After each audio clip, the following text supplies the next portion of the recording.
The sun had barely risen when Jonas rolled up the shutters of his stall at Greenwood Market. The smell of fresh goat meat drifted into the air, attracting customers almost immediately. Housewives, young men, and even restaurant owners crowded around. "Jonas, give me 2 kilos. Make sure you cut it fine," said Mrs. Parker, a woman who owned a food canteen. Jonas, with his wide grin, lifted his sharp knife. Chuck! Chuck! He sliced the meat cleanly and wrapped it in brown paper. "Only the best for you, Mrs. Parker," he said smoothly. Everyone liked Jonas. He spoke kindly, joked with children, and always acted as if he had nothing to hide. People often said, "If you want the freshest goat meat, go to Jonas." His stall never lacked buyers, and his pocket never lacked money. But as Jonas smiled at his customers, a darker thought ran through his mind. That very goat meat had come from a farm miles away, a farm that never gave him permission. The goats were stolen in the dead of night. Later that day, his friend Mark, a motorbike rider, leaned against the stall. "Jonas, you're living large these days," Mark said. "Big house, fancy clothes, even that new car you're driving. Tell me, what's your secret?" Jonas chuckled, lowering his voice. "Hard work, my brother. Hard work and, let's just say, connections." Mark raised an eyebrow. "Connections? What kind?" Don't ask too many questions," Jonas replied, tapping his nose. "Just know that my stall will never run dry. Customers will always come. That's my blessing." What Jonas didn't say was that once every month, when the moon shone bright, he met with a group of men outside town. There, in a hidden shrine, goat blood was poured onto the ground. They whispered strange words, asking for wealth and protection. Jonas believed this ritual was the reason for his success. But even as he boasted, whispers were spreading. Goats were disappearing in villages, and people were beginning to notice. Jonas' name, once untouchable, was now being mentioned in low voices.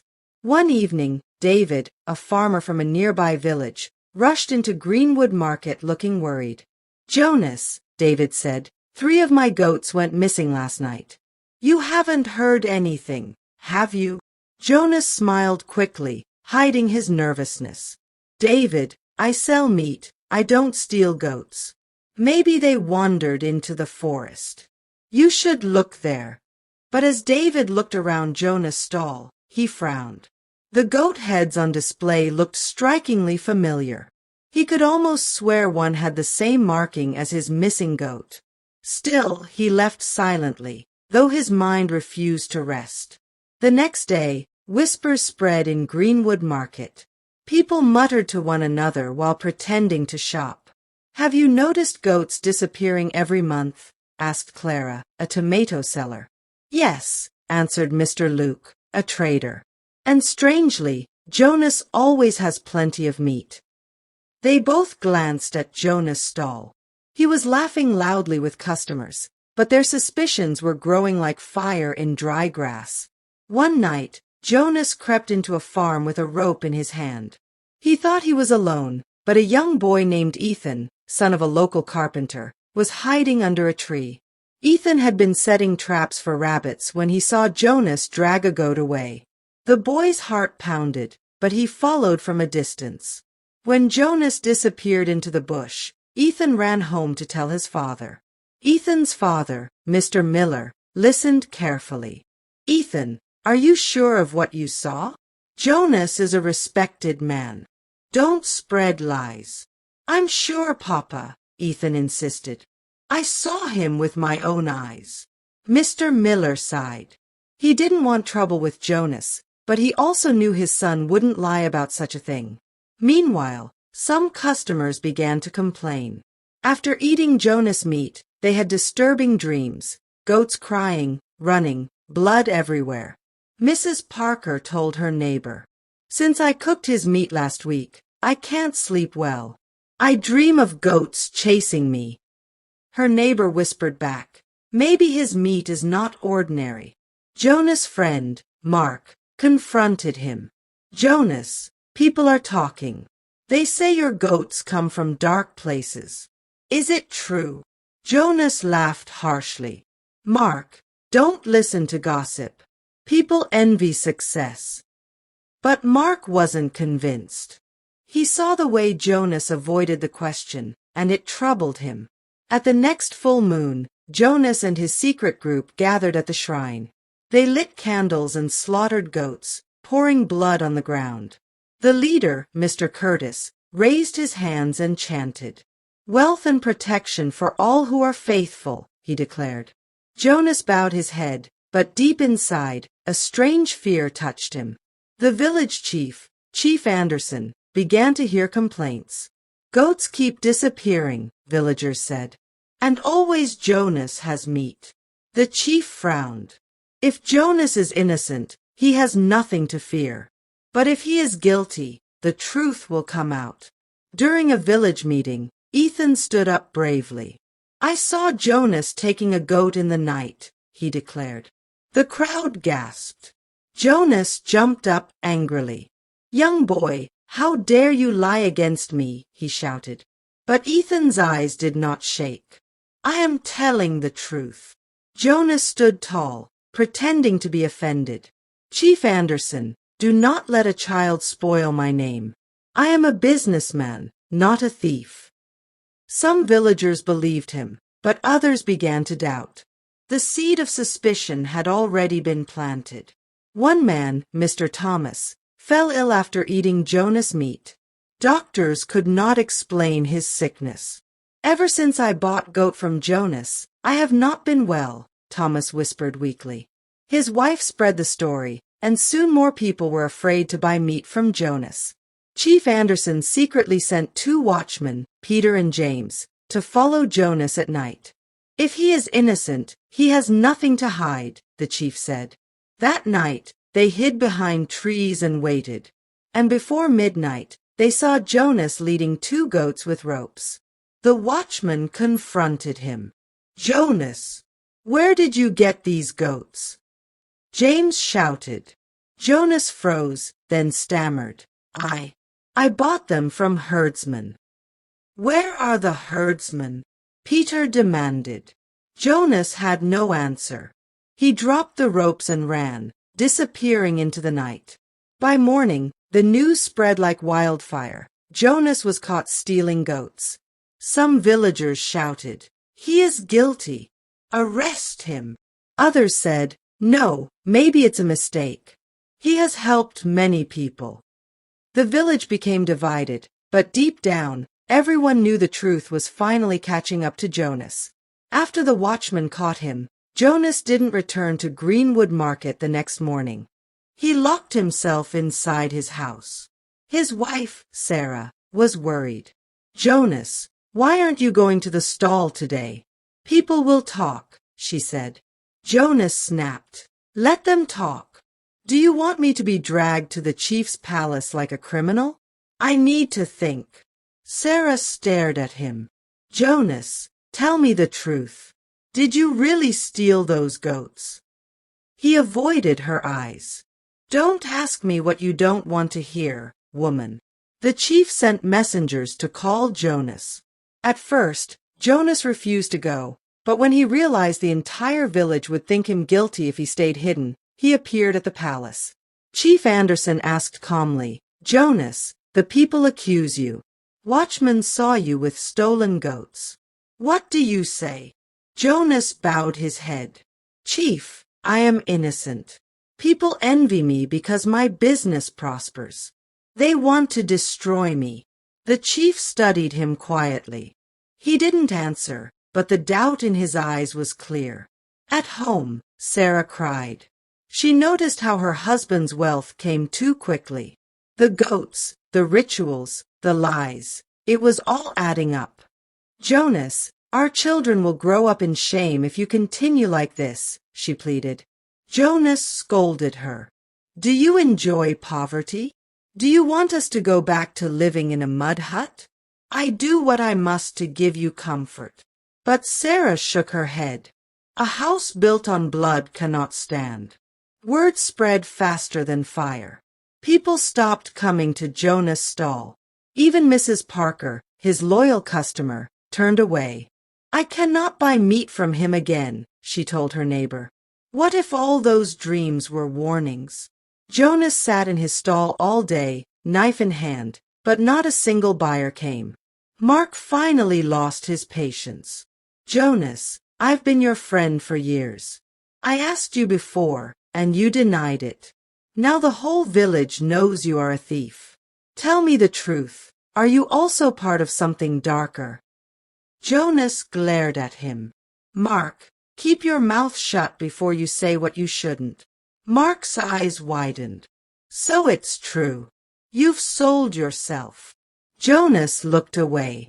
His silence was louder than any confession. At the next full moon, Jonas attended the shrine again. But something was different.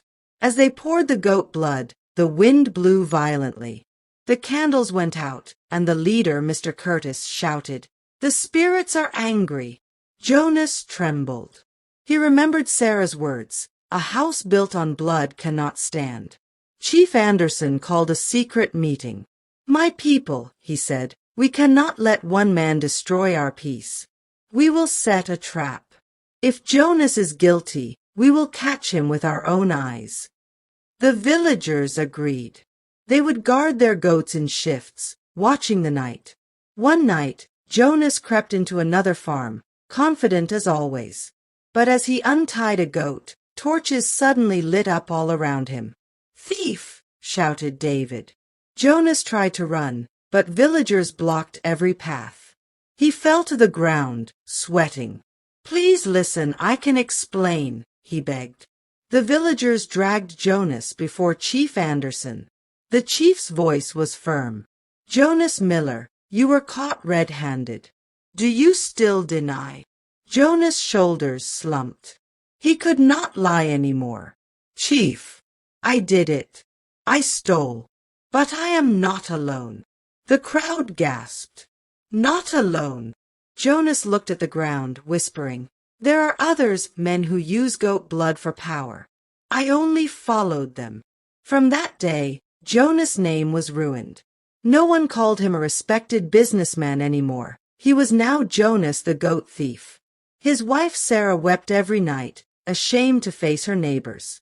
His children were mocked at school. Jonas sat alone, staring at his empty stall, his hands shaking. All the wealth he had gathered meant nothing now. The very villagers who once praised him now crossed the street to avoid him. And every night, he heard goats bleating in his dreams, reminding him that his way was not pure. Chief Anderson looked Jonas straight in the eye. "Jonas, you brought shame to yourself and to this village. If you truly want forgiveness, confess everything. Who are the others you spoke of?" Jonas swallowed hard. His lips trembled. "Chief, if I speak, they will kill me." The chief's voice thundered. "And if you don't speak, your silence will kill your soul. Choose wisely." That night, Sarah knelt before her husband. "Jonas, please end this now. Confess everything. Forget those men. Save yourself before it's too late." Jonas shook his head. "Sarah, you don't understand. Those men are powerful. Their hands are long. If I betray them, they will finish me." Sarah grabbed his hands, tears in her eyes. Better to die in truth than live in chains of lies. The next day, Jonas returned to the chief's palace. He spoke with trembling lips. "The leader is Mr. Curtis, the trader from the next town. They gather every full moon in the forest shrine. They sacrifice goats for wealth." The villagers gasped. Many had bought goods from Curtis and never imagined his dark dealings. Chief Anderson declared, "We will send word to the authorities. This evil must end." Police from the city came at dawn. With the chief's guidance, they raided the forest shrine. Curtis and 2 other men were caught in the act of slaughtering goats, chanting strange words. Jonas was brought along as a witness. His body shook as he pointed at them. There, Those are the men I followed." Curtis glared at Jonas with fiery eyes. "You traitor! You will pay for this." But the officers handcuffed him and dragged him away. Some villagers pitied Jonas. "At least he confessed," Mrs. Parker said softly. But others spat on the ground when he passed. "A thief is a thief.